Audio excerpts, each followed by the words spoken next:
Many people dream about being entrepreneurs, yet many entrepreneurs are working really, really hard trying to do the same thing as everybody else, and oftentimes are very frustrated with the lack of results. And then they do the most counterproductive thing anyone can do. They start comparing themselves with others. So how can entrepreneurs stand out in a crowd? How can they overcome comparison, attract the ideal clients, and build a profitable and enjoyable business instead of feeling overwhelmed, frustrated, and broke? And what major blind spots any entrepreneur must be aware of? These are important questions to ask yourself if you are an entrepreneur, solopreneur. That's why today we'll talk about how to magnetize your message to attract your ideal client. Grow your wealth, live on your terms. Hello, powerful people. Welcome to the Conversations with Experts, the show that allows you to connect with experts in different areas of life. Our intention is to help you be your best self and create your best rich life. I'm Millen Livis, the host of the show and financial independence mentor. Are you a busy entrepreneur or hardworking professional who wants to be financially independent so you have more freedom and true freedom of choice? Awesome. Glad you're here. Because if you want more out of life, more freedom, more choices, more time, more money, you've got to stop settling for less and start developing habits and thinking patterns that are aligned with your goals. And money is the resource that you've got to make, keep, and grow in order to live your life on your terms. So go ahead and download my wealth planner for free at daretochange.life.com/wealth planner. And here's the link for that. All right, so go ahead, download it, and start working your way through it right away. And if you want real-time support, join my free Facebook group, Wealth Building for Powerful Women. And let me give you the link for that. So that's the link for that group. All right, so now let's move on to our topic today, which is how to magnetize your message to attract your ideal client.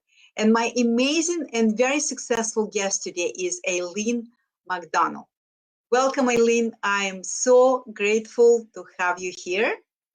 Welcome, welcome, welcome. Thank you so much, Millen, for having me here. I appreciate you so much.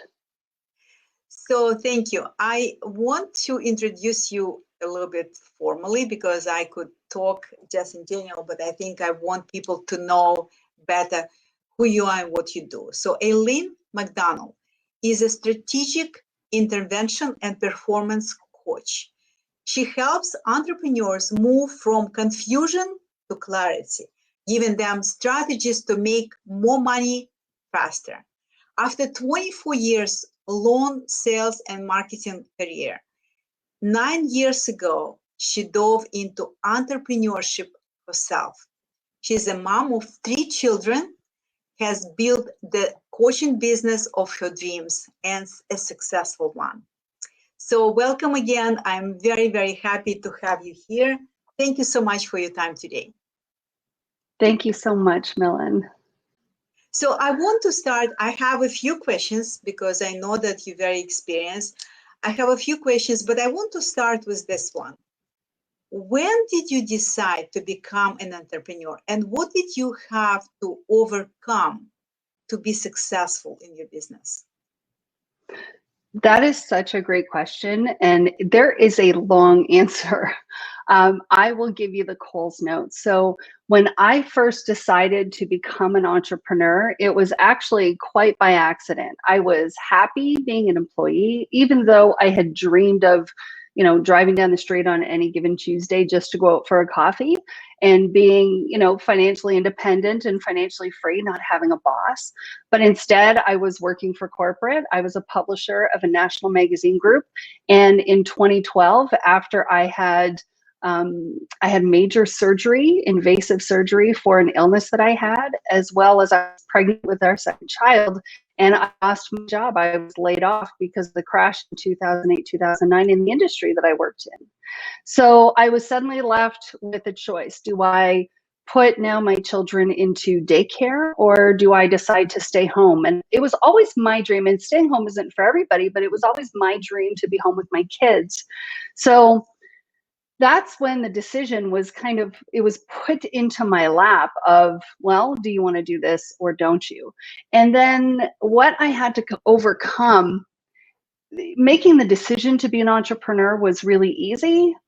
Overcoming was that fear of consistency, that fear of discipline, that fear of success, the fear of failure, because we have so many things in our mind that tell us that we should be doing this and we should be doing that. And if you're not working all the time, then you're a failure. If you're not putting numbers up on some imaginary board, then you're not really a success. And what I found is that if we are on the path to a worthy ideal, they tell us that means success. So I had to overcome the self-judgment that I had and the label that everybody else put on me of what success meant and how I should feel when I reached it. So by being able to define success for myself has been one of the most beautiful rewards, because I'm at peace with what I do. And that was such a gift for me. Amazing, and such a beautiful pathway to entrepreneurship and defining success that has a meaning to you, not someone else, not what society imposes on us as a definition of success.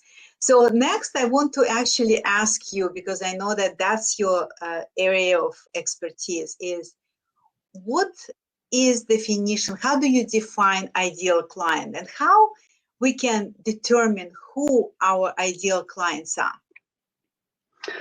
And this is such an important conversation, because there's many entrepreneurs out there that when they're first stepping into entrepreneurship, or when they get stuck at some threshold, sometimes they're not talking to the right person. They're not marketing to the right person. And so who your ideal client is typically it's you. It's who you were a few months ago or a few years ago. So really designing out the language of what this person needs to hear in order for them to know, like, oh my, Millen, she's the exact person that I need to work with, because everything in her marketing message tells me that she's in my head.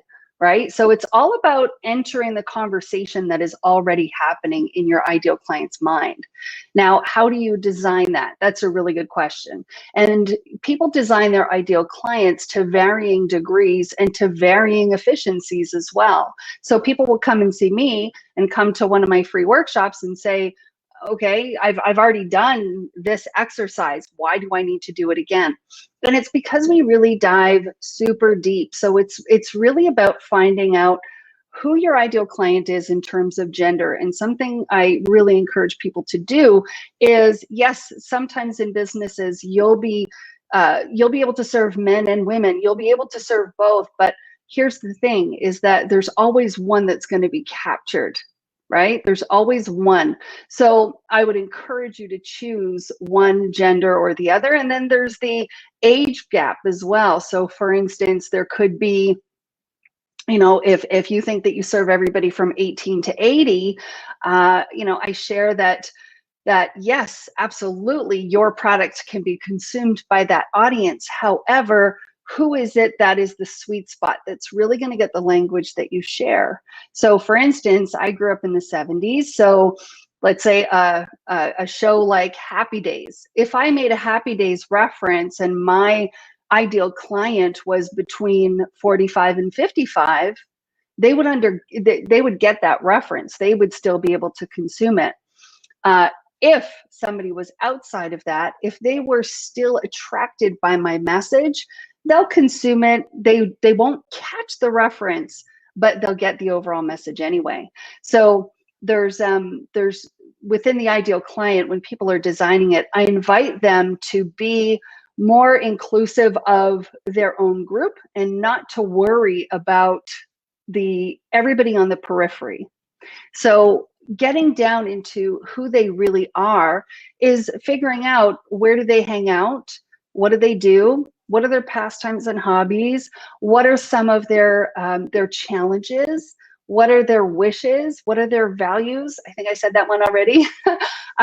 What are their pain points? What are their fears? Because what happens as we're building out who this person is, we know that if somebody, let's say if you want to market to moms, mom guilt is real. So if you have, let's say, one of their challenges is time, and they feel guilty that they're not spending enough time with their children, that is one of the problems that perhaps you can solve. And it's not necessarily with your product. This is something that's super interesting. You could build out tools that can help them solve that problem, because then you're adding value into that marketplace. So by speaking to the entire person and speaking to what they think about at night, what keeps them up, things that they're concerned about, and entering the conversation in their mind that's already happening, that's really how you're going to get them saying, oh my gosh, like, she is obviously who I need to talk to, because it's like she knows what I'm thinking. So you kind of answered my next question that I had for you, because I wanted to talk about the message that we put out there to magnetize our ideal clients. So if you want to maybe add something about magnetizing effect of the very specifically focused, like niche down message, niche down to your ideal client. Anything else that you want to add in terms of message and magnetizing your audience by your message? Right. So really niching down, if you were to talk about that you serve moms, that's really generic. You can have moms of any age, really. So who are you talking to? Are you talking about moms who have children in daycare? Are you talking about, moms that are working? Exactly. Because when you enter that conversation, when you're saying, I know exactly what life stage you're at, that's the other thing, that's the other beauty about really niching down, is not only in the age, but where they are in their life. So are they at a point where they're saving money for college for their children? Are they looking at, where to travel for retirement? Also, by looking at their goals, let's say if somebody, your ideal client wants promotion, they want to make more money. So who is that person? It would probably be a professional, right? So looking at where they are in their life stage, what age they are, what industry they're in, what specific product do they want? Because sometimes it could be such a niche product that they're looking for. So really speaking to the needs of that niche. And what is the top of mind, right? Because we go through life, what is the top of mind right now for your ideal clients? Because then your message must be relevant to the top of mind problem or pain at the moment, right? Absolutely. And there's a lot of advertisements, there's a lot of noise, there's a lot of people saying the same thing. So how do you really step out? And that is using the language of, I know that you feel mom guilt, and I can't solve the problem of mom guilt, but I can offer you some solutions of how to solve it that don't really involve my product. So if I can explain a little bit deeper, you're really going into what's called like a topic map. So these are the topics that your ideal client also wants to talk about. These are also the things that they're interested in. So you're able to, let's say if you sold cars, right? You would also be able to talk to them about saving money because they are concerned about, you know, purchasing. They are concerned about getting the best deal. They are concerned about negotiation. So you're able to provide them with tools that will help you build your customer, your client list. It'll help you build your email list. It'll help you build your following, the more value you put out there into the market. Because people's eyes will be on you because you're giving them information that they're like, oh, look, see, she did it again. There's another topic that I could totally consume. So I have the follow-up question because I see that the term personal brand is very trending right now. So what is a personal brand, not trend? What is personal brand and how it relates to and how it supports the message that entrepreneurs must have in order to magnetize these ideal clients? Right. So personal branding, so branding in and of itself is a very large topic, and I'm not a graphic designer and I'm not somebody who's going to tell you what kinds of colors to use and what kind of images to use or anything like that.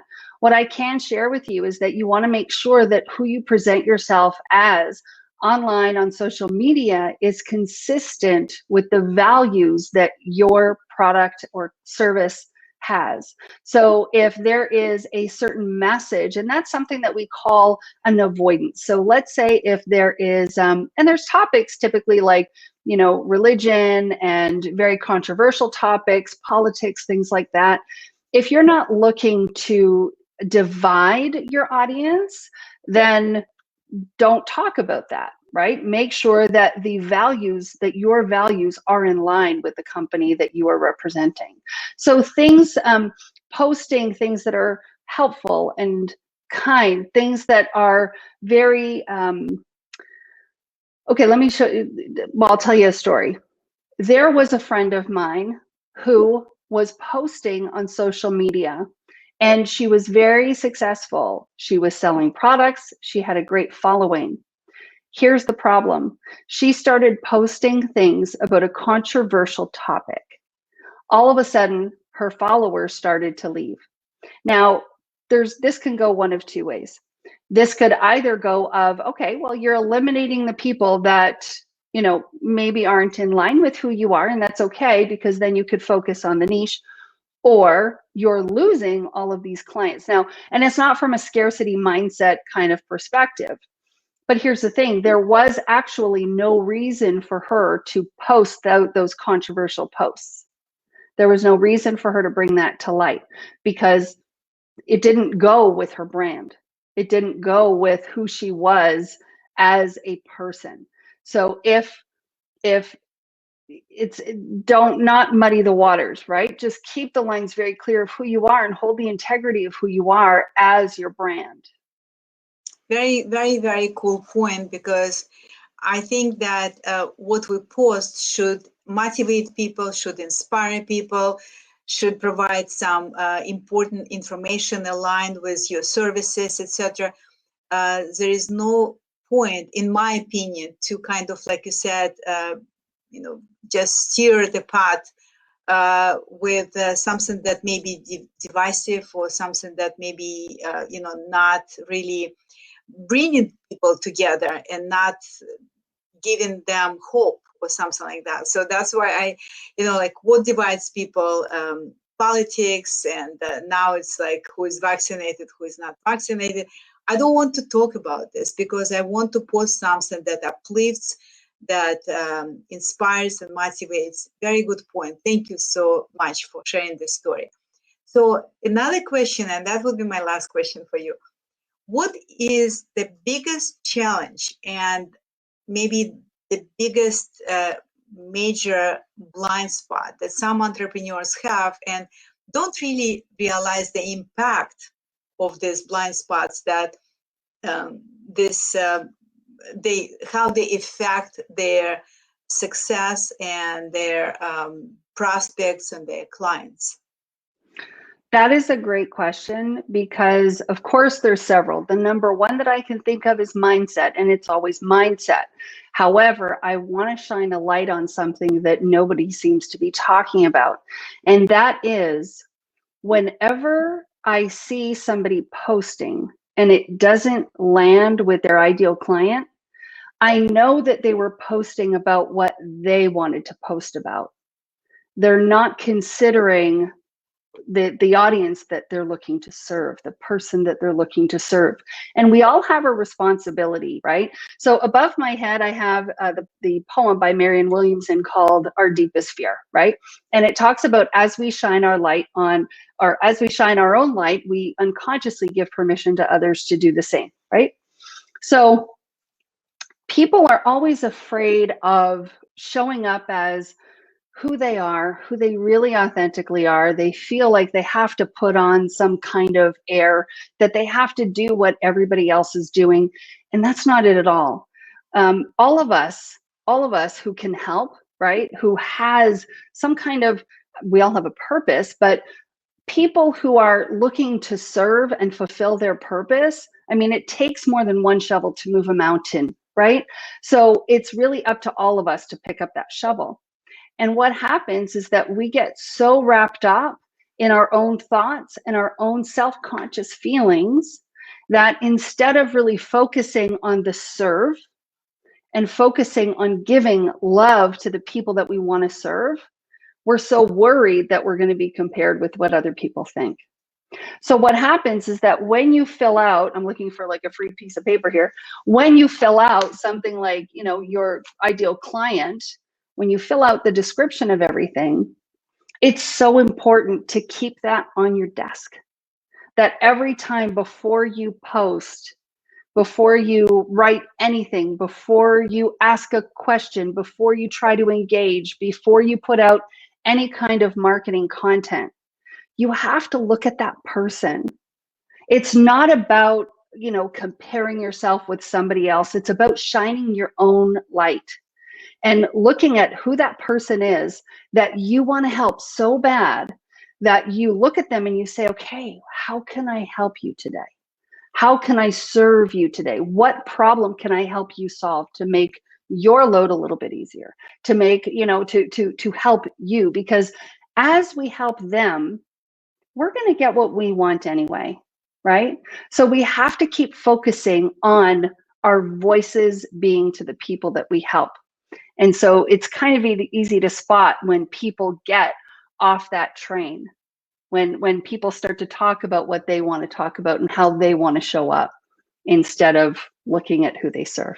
I love so much what you said, because basically having this description of qualities of your ideal client nearby, and every time you write, you remind yourself who you're talking to, allows you to connect energetically to this kind of prototype of the person who you want to connect to and write for and serve, and so this energetic connection creates the whole, moves a lot of things in the universe for you to really attract the people who need your services, who want to work with you, who believe in you, who trust you.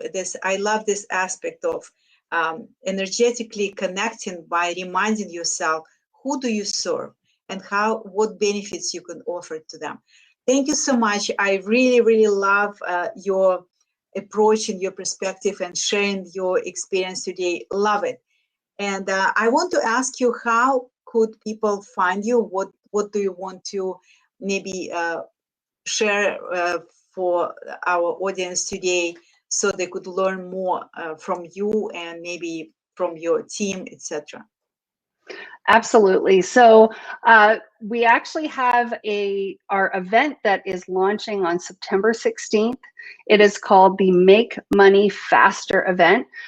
You can go and get a ticket at makemoneyfaster.live. It is a free event for you, and it is 21 speakers over 21 days, and it's really helping you move from confusion to clarity and unlock proven strategies so you could be a successful entrepreneur. We've got amazing speakers. Millen is so wonderful. She is one of our amazing speakers. And also you could use that same link, and I'm just doing this kind of impromptu, Millen. You can go to that same website, .live/ideal-client. And on there, you're going to get to a booking page, and I invite you to all come to my free workshop. It's a 3-hour masterclass on finding your ideal client. So you can go there and register, and that event is totally free. My gift to you. Thank you so much. This is so generous, and I really appreciate you inviting me to your amazing event. So I hope that many people will take advantage of this opportunity, and also take advantage of the training that you offer there on magnetizing your ideal client. Thank you very much, Eileen. I really appreciate your time today. And thank you everybody who is watching us, whether you watch us live or in recording. Thank you so much for taking time. And I will see you next week, same place, same time, with another interview with some amazing experts that I find handpicked just for you. Thank you so much. Have a blessed day. Bye now.